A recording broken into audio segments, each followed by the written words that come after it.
Hey guys, how's it going? Hope you're doing well. My name is Crown, and today I'm going to read you some very interesting stories that I hope that you're gonna love. And now, without further ado, let's go!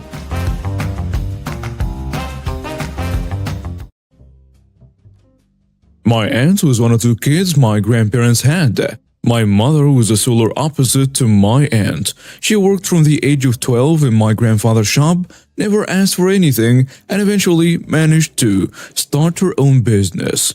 My aunt never held down a job till the age of 26, was constantly stealing from her parents, and was constantly in trouble. Despite this, my aunt was spoiled by my grandmother. And so were her kids. She had 3 kids from 3 different men, and her first husband was not one of them, if you know what I mean. Didn't matter what my aunt or her kids did. My grandmother would always jump to their defense. She never had time for my mom and her kids unless it was to get something from us. The only reason my mom would visit her was because she loved my grandfather. My grandfather passed away in 2004, and a few months after my nan decided to write up a new will, my mother and my aunt were both present for it when she signed it, so they knew what was in it. It made it so that when she passed away, her home would be sold and the money split 25 each to my mom and aunt, and the remaining 50% would go evenly to the grandkids. At the time, the home was worth more than £500,000, so it would be a nice little inheritance, but nothing life-changing. In 2010, my mom died after an accident and did not have a current will in place. As she no longer had her business and was renting a house, she didn't have anything of much monetary value. The only thing she was concerned about was what would be done at her funeral should she pass away. But had told me everything she wanted. The music, the flowers, a coffin color, and even what people were to wear at the funeral. She wanted people to wear bright, warm colors.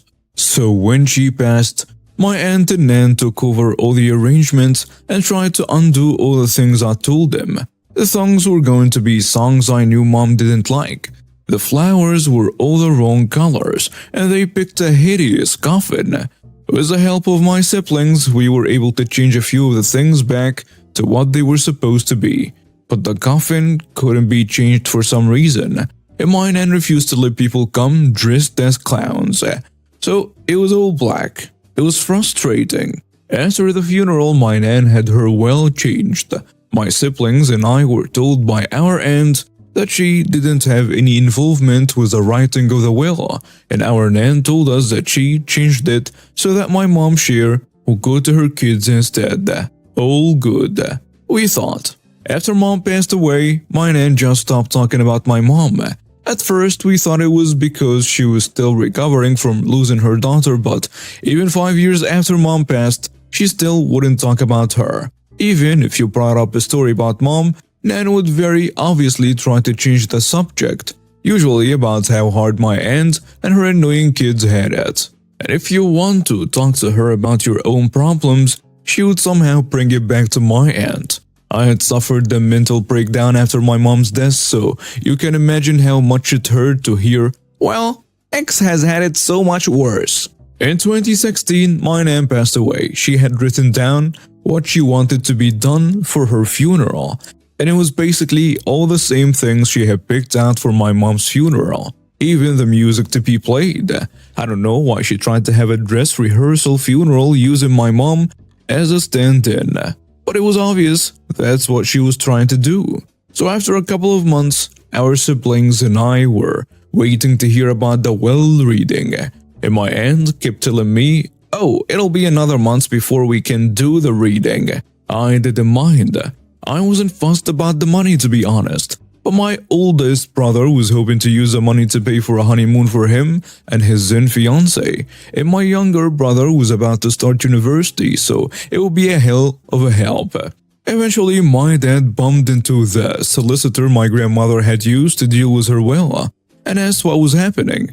The solicitor let slip that the will had already been read, and that it left everything to my aunt. When my dad questioned this, the solicitor told him that my aunt had been present when the will was written, despite promising that she had nothing to do with it. When confronted, my aunt initially tried to deny, but eventually admitted to lying to all of us. She showed us a will, and it confirmed what we already knew. The house and all its contents were now my aunt's. This included my granddad's war medals. He fought in the Second World War. When I told her that he had promised them to me before he died, she said, "Well, unless you have it in writing, you will have nothing in this house. Anyway, I already gave them to Clive." My heart sank. Clive, not his real name obviously, was her eldest son. The dictionary definition of a screw-up. He's been in and out of prison for stealing and dealing drugs. I knew that the moment that prick had got his hands on my granddad's medals, they would have been sold off. We looked into taking her to court over the will, but everyone we spoke to said that we probably wouldn't get anything out of it. She immediately put the house up for sale at close to £750,000, and she had pissed off too many people in our town. So she was going to sell the house and move closer to her daughter, who lives in a big city. An offer was made on the house and she put down a deposit on a house near the big city, and I thought, that was it. Here is where karma comes into play. The people who wanted my nan's house had a survey done on the house to see if there were issues, and oh boy were there. Turns out that the land the house was built on was way too soft for the type of house it was, and it was practically sinking. It has sunk about 2 centimeters in the 40 plus years my nan and granddad had lived there, but the sinking was accelerating to 1 centimeter per year now. This meant that within the next 3 years, the house would need some serious work or be knocked down. The new value of the house? £60,000. The buyers immediately pulled out. Having not even put down a deposit, she couldn't buy her new house, but still had to pay the deposit on it.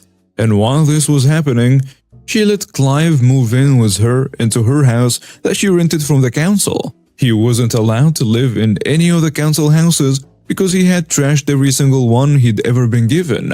Someone reported this and she was kicked out of her home. She was forced to move into my nan's old home as she couldn't live anywhere else. So there she is, living in a crumbling house with her jerk son and her partner. She was stuck there for 2 years. Every time I saw her, she would try and start talking to me, and I would just ignore her and walk off. One time, as I was walking away, she screamed, "Your mother deserved to die for having an R-word like you," in the middle of a busy street. Someone reported her to the police and she had an official warning from them and was ridiculed on Facebook. Every time I saw her after that, she looked more and more miserable. Eventually, she sold the house for something like £85,000 and moved in with her daughter in a big city. I lost contact with her and her kids after this. I thought karma had been issued. Oh, but karma still wasn't done with her. I bumped into one of her former friends and she told me what happened after she left our town. She moved into her daughter's home, let's call her Sue, but they only had a 3-bedroom house and 3 kids. My aunt and her partner had to live in the smallest room in the house while my aunt looked for a job and a home to rent. Even with £85,000, she couldn't afford a home anywhere. After about a month, my aunt's partner ran off after emptying her account.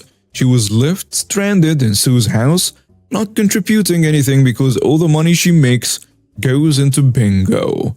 Eventually, Sue and my aunt got into a screaming match and my aunt said something along the lines of, "I should have aborted you."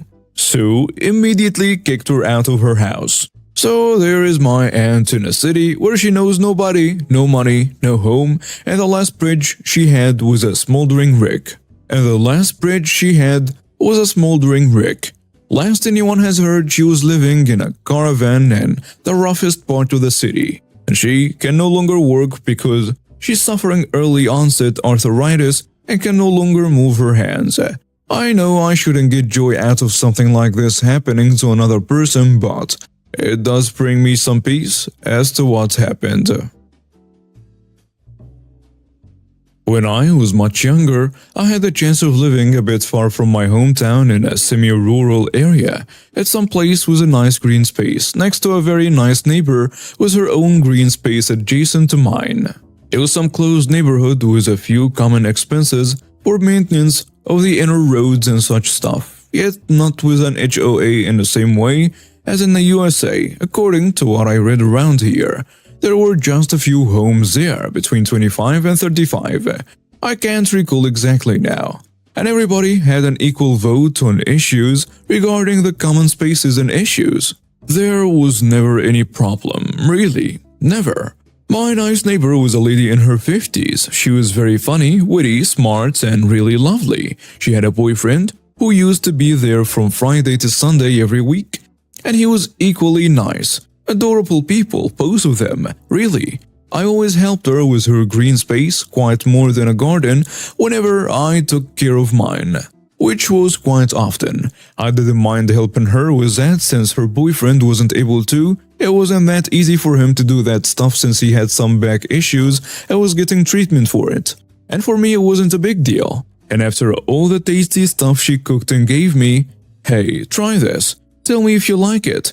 That was a recurrent sentence. It was the least I could do for her.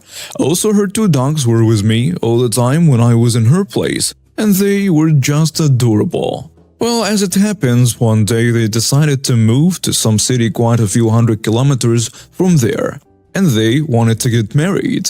So she put the house on sale. Some people came to see the house, which was beautiful. So I was doing the usual gardening work at her place when the couple who later bought the house were first visiting. I didn't pay much attention, but I remembered afterward it was him because she, the girl in the couple, had a very distinctive voice in a very high pitch, yet not unpleasant. Her unpleasantness would show later, but not regarding her voice. Also, her husband was much taller than her, like 2 heads taller. We will call him the tall dude from now on. One day my neighbor and her boyfriend said their goodbyes, left with me a few things to donate, the ones they couldn't take care of, some for me if I wanted. I didn't, save for one great cast iron pan that somehow they wouldn't take. And they left. I was sad to see them go, and they were chasing a good future together, so I was also happy for them. Well, the new neighbors, the entitled neighbors from now on, got there one day, and I had been told beforehand by the realtor, so I worked a bit on their green space in order for it to look nice. The entitled neighbor didn't say their hello, yet I didn't mind. They had the right to be less sociable than other people are, and unless they were annoying, I was okay with it. A couple of days after they moved, I was taking care of the grass on my property, cutting some dried branches of a tree, plum, and other things too. Then a high-pitched voiced lady, the woman of the couple, called me. I'm translating. "Hey boy, when you finish there, you gotta do some work here too. The grass is quite grown and we have more stuff to do."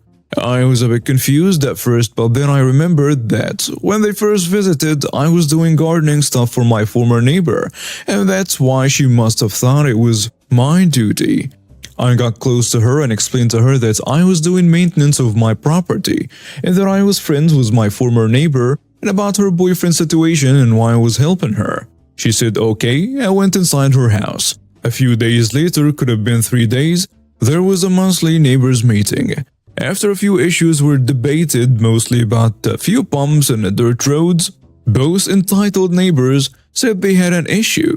And the woman said that I was refusing to do my chores and that I should get a reprimand and not be paid in full. I was quiet and calm and was about to speak when another homeowner who was aware of my relationship with my former neighbor said he was never getting paid. He doesn't do any work for any of us. He was helping his neighbor. That's it. I added that I already told her that and that I explained to her my relationship with my neighbor and her boyfriend, and that I thought I made it quite clear. The tall guy then said that when they visited the house, they saw me doing the gardening and assumed that it was included with the common expenses. So it could be said they bought the property under those assumptions. At that moment, I was quite amused because the whole issue was ridiculous. I told him something like this. Well, not the exact words. After these years, I can't recall every single term. I'm sorry that you thought my gardening came for free with the house. It came for free with a relationship I had with my former neighbor. And that's it. No one told you that I will be working for you for free or under common expenses.